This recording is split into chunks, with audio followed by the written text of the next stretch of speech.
It's so interesting. I love coming to Bali. This is like my 4th and 5th time here. Like, I love it. Beautiful culture, the people are amazing, all that sort of stuff.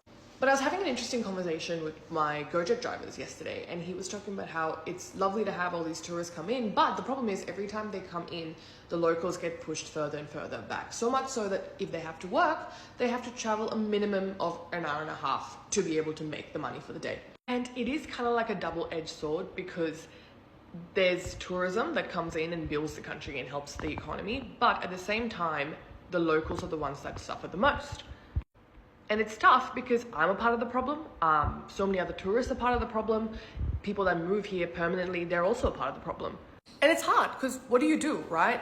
Because when people come here and they live in like the main, like the Bali sort of place, all prices skyrocket, right? Which means that for the locals to actually be living in affordable housing, they actually have to move an hour or two further away, which means not only do they have to move further away, but that means they have to travel longer distances to be able to come here and make money. And a lot of them have work hours that are like from 6 a.m. to like 12 p.m., which is things that we couldn't even imagine in our countries, right?